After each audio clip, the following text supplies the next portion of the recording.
নমস্কার। যুক্তি তর্ক সঙ্গে অর্কই আপনাদের স্বাগত। আপনাদের সঙ্গে আমি অর্কপ্রভ সরকার। ভারত পাকিস্তান চলতি সংঘাতের আবহে পাকিস্তানের উপপ্রধানমন্ত্রী এবং বিদেশ মন্ত্রী ইশাক ডার তার কাউন্টার পার্ট বাংলাদেশের পররাষ্ট্র উপদেষ্টা জসিম-উদ্দিন তৌহিদ হোসেনকে ফোন করেছিলেন। ইশাক ডারের এপ্রিল মাসের শেষে ঢাকায় আসার কথা ছিল, কিন্তু পরিবর্তিত পরিস্থিতির জন্য তিনি ঢাকা সফর বাতিল করেছিলেন। ইশাক ডার মোহাম্মদ তৌহিদ হোসেন, যিনি পররাষ্ট্র উপদেষ্টা, মানে বাংলাদেশের বিদেশ মন্ত্রী বলা যেতে পারে, তাকে ভারত পাকিস্তান চলতি সংঘাতের বিষয়ে পাকিস্তানের অবস্থান ব্যাখ্যা করেছেন এবং যেটা মারাত্মক প্রস্তাব দিয়েছেন, এটা পাকিস্তানের পক্ষেই দেওয়া সম্ভব, কারণ শেখ হাসিনার ক্ষমতাচ্যুত হওয়ার পর বাংলাদেশে যে অন্তর্বর্তী সরকার এসছে তার সমর্থক হচ্ছে জামাতে ইসলামী, রাডিকাল ইসলামিস্ট দলগুলো। তারা মুক্তিযুদ্ধ বিশ্বাস করে না, বাংলাদেশের স্বাধীন অস্তিত্বকেও তারা অন্তর থেকে বিশ্বাস করে না। জামাত তো মুক্তিযুদ্ধের বিরোধী শক্তি ছিল, আল বাদার আল শামসের কথা আমরা জানি। তাই ইশাক ডার যখন ইউনূস ক্ষমতায় এলেন তখন বলেছিলেন না যে বহুদিন বাদে আমরা হারানো ভাইকে খুঁজে পেয়েছি। 15 বছর বাদে পাকিস্তানের বিদেশ সচিব আমনা মালুজ ঢাকা সফর করলেন, এখন ভিসা অন অ্যারাইভাল হয়ে গেছে। চট্টগ্রাম বন্দরে পাকিস্তানের পণ্যবাহী জাহাজ ভিড়ছে এবং সেই কন্টেনারে কি আছে বাংলাদেশের অথরিটি চেক পর্যন্ত করবে না। এবং ঢাকায় পাকিস্তান দূতাবাসে খুব কর্মতৎপরতা। লালমনিরহাটের পরিত্যক্ত এয়ার স্ট্রিপে পাকিস্তান বিমান বাহিনী বাংলাদেশের বিমান বাহিনীর সহায়তায় নতুন করে গড়ে তুলবে, এইসব শুনছি। পাকিস্তানের ডিজি ঘুরে গেছেন। আনসার আল্লাহ বাংলার প্রধান, আল কায়দার এই ইন্ডিয়ান সাবকন্টিনেন্টের সংগঠন যেটা, তার প্রধান জসিম-উদ্দিন রহমানিকে অন্তর্বর্তী সরকার জেল থেকে ছেড়ে দিয়েছে। তিনি আইএসআই ডিজির সঙ্গে দেখা করেছিলেন বলে খবর। তো ইশাক ডার অনেকগুলি সংবাদ মাধ্যমে প্রকাশিত হয়েছে যে বাংলাদেশকে প্রস্তাব দিয়েছেন যে বাংলাদেশের মাটি পাক সেনা ব্যবহার করুক, বাংলাদেশের সেনাও তাদের সহায়তা করুক, তাহলে ভারতের উত্তর পূর্ব এবং পূর্বে আক্রমণ করা যাবে, অর্থাৎ আর একটা যুদ্ধের ফ্রন্ট খোলা যাবে। এটা তো পাকিস্তানের বহুদিনের উদ্দেশ্য যে সেভেন সিস্টারকে আক্রমণ করা, সেভেন সিস্টারকে রক্তাক্ত করা, এবং তাতে সঙ্গত দিচ্ছেন বাংলাদেশের অনেকে, তার মধ্যে ইউনূসের প্রধান সহকারী মাহফুজ আলম থেকে শুরু করে অবসরপ্রাপ্ত জেনারেল, বাংলাদেশের মৌলবাদীরা, সমাজ মাধ্যমে অনেকে বলছেন ভারত পাকিস্তান সংঘাতের আবহে বাংলাদেশের উচিত পাকিস্তানের পাশে দাঁড়ানো, ইত্যাদি ইত্যাদি বলছেন। ইউনূস তো কিছুদিন আগে গিয়ে বলে এলেন সেভেন সিস্টার ল্যান্ড, ওই অঞ্চলের সমুদ্রে বাংলাদেশি অভিভাবক, ইত্যাদি ইত্যাদি অনেক কথা বলে এলেন। তো এখন ইশাক ডার এই প্রস্তাবটা দিয়েছেন বাংলাদেশ সরকারকে, কিন্তু বাংলাদেশ সরকার বুঝেছে এই প্রস্তাবে সম্মত হওয়ার অর্থ হলো বাংলাদেশ এই সংঘাতে একটা পার্টি হয়ে যাবে। ইতিমধ্যে মায়ানমারে আরাকান আর্মির সঙ্গে জুন্টা প্রশাসনের যে সংঘাত, সেই সংঘাতে বাংলাদেশ জড়িয়ে পড়েছে এবং আরাকান আর্মিকে তারা সব রকম সহায়তা দিচ্ছে, রসদ থেকে শুরু করে সবকিছু।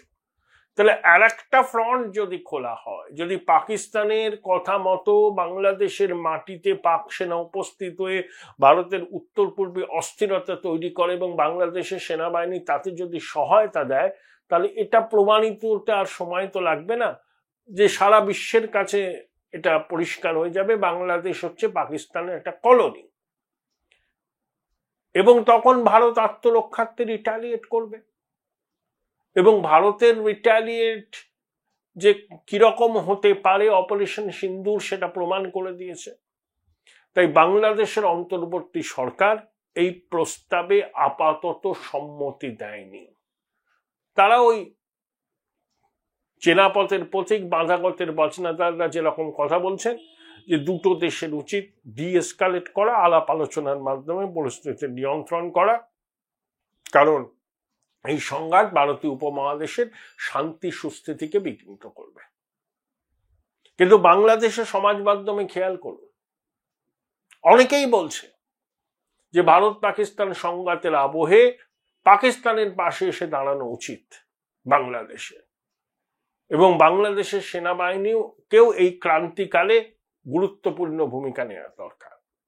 ভারত নজর রাখছে, কিন্তু তৌহিদ হোসেন জানিয়েছেন যে এই ধরনের কোনো প্রস্তাব নাকি আনুষ্ঠানিকভাবে দেয়নি পাকিস্তানের বিদেশ মন্ত্রী। তাহলে খবরটা এলো কি করে? তাহলে কিছু নিশ্চয়ই সত্যতা আছে। তৌহিদ হোসেন বলেছেন যে আমরা এর মধ্যে ঢুকতে চাই না, ভারত পাকিস্তান আলাপ আলোচনার মাধ্যমে সম্পর্কের উন্নতি করুক, তাহলে উপমহাদেশের শান্তি, সুস্থিতি, নিরাপত্তা, প্রগতি সবই নিশ্চিত থাকবে। আমি এই অবস্থানকে স্বাগত জানাচ্ছি। কিন্তু ইউনূসের অন্তর্বর্তী সরকারের র্যাডিক্যাল এলিমেন্টরা কিন্তু এই সুযোগটা নেবে। মাহফুজ আলম তো 6 মাস আগেই পোস্ট করেছিলেন বাংলাদেশের নতুন মানচিত্র, তাদের মুর্শিদাবাদ সহ আসাম, উত্তর পূর্ব ভারতকে নিয়ে নতুন বাংলাদেশ। এখন যে বাংলাদেশ আছে সেটা হচ্ছে পোকায় খাওয়া বাংলাদেশ। নতুন বন্দোবস্ত, নতুন মানচিত্র ছাড়া বাংলাদেশের পূর্ণ স্বাধীনতা নাকি প্রতিষ্ঠিত হয় না। তার বিরুদ্ধে কোনো পদক্ষেপ ইউনূসের অন্তর্বর্তী সরকার নেয়নি। বহাল তবিয়তে ইউনূসের প্রধান সহকারী হিসাবে আছে যে অবসরপ্রাপ্ত মেজর জেনারেল বলছেন এই সুযোগে আমাদের 7 সিস্টারকে দখল করে নেওয়া উচিত, বাংলাদেশের উচিত 7 সিস্টারকে দখল করে নেওয়া উচিত। এবং সে সমাজ মাধ্যমে এই কথা বলে চ্যালেঞ্জে, যা এটা আমার কথা, আমি বলেছি, কারোর আপত্তি থাকলে দেখা যাবে। কোনো পদক্ষেপ নিচ্ছে না ইউনূসের অন্তর্বর্তী সরকার। কিন্তু মারাত্মক প্রস্তাব যেটা ইশাক দার দিয়েছেন তার কাউন্টার পার্টকে বাংলাদেশের, যে তাদের মাটিতে পাক সেনা আসুক, ভারতের পশ্চিম প্রান্তে সংঘাতের যে পরিস্থিতি সেটা যেমন আছে, ভারতকে বিব্রত করার জন্য পূর্ব প্রান্তে একটা ফ্রন্ট খোলা হোক, উত্তর পূর্ব ভারতকে নিশানা করা হোক। এটা অনেক দিনের ইচ্ছা পাকিস্তানের। বাংলাদেশের সৃষ্টি পাকিস্তানের অঙ্গহানি, দ্বিতীয় মূলের কুঠারাঘাত এরা পাকিস্তান মানতে পারেন। তারা বলেন আমরা 1000 বছর ধরে যুদ্ধ করব, হিন্দুস্তানকে 1000 টুকরোয় ভাগ করব। Join Indian Institute of Hotel Management now. Right choice, right decision. তারই একটা প্রতিফলন দেখলাম ইশাক দারের কথায়, যে বাংলাদেশের মাটিতে পাক সেনা আসুক, বাংলাদেশের সেনাবাহিনী সহায়তা করুক, তাহলে উত্তর পূর্ব ভারতকে তারা নিশানা করতে পারবে। এটা যদি ইউনূসের সরকার করে, তার পরিণতি কি হবে অপারেশন সিন্দুর থেকে তারা নিশ্চয়ই বুঝতে পারছে। সমস্যা হলো ইউনূসের অন্তর্বর্তী সরকারের তো কোনো বেস নেই, কোনো জনাদেশ নেই, এনজিও চট্টগ্রাম সরকার, এবং তাদেরকে মদত দিচ্ছে র্যাডিক্যালরা। যদি এরকম একটা পরিস্থিতি তৈরি করা যায়, একদিকে মায়ানমার বাংলাদেশ সীমান্তে সংঘাত, আবার বাংলাদেশের মাটিকে ব্যবহার করে ভারতের উত্তর পূর্বে হামলার ছক যদি বাংলাদেশের মাটি থেকে রচিত হয়, এবং যেটা জঙ্গি জিহাদি র্যাডিক্যালিস্টরা চাইছে, যারা ইউনূস সরকারের সমর্থক, তো ইউনূস কিন্তু এই সুযোগটা নিতে পারে। যতই তাদের বিদেশ উপদেষ্টা বলুন না কেন যে আমরা এর মধ্যে জড়াতে চাই না, ইউনূস কেন সুযোগটা নিতে পারে? তাহলে ইউনূস বলবে এই তো পরিস্থিতি, এখন কি করে নির্বাচন হবে? নির্বাচন অনির্দিষ্টকালের জন্য পিছিয়ে দেবে।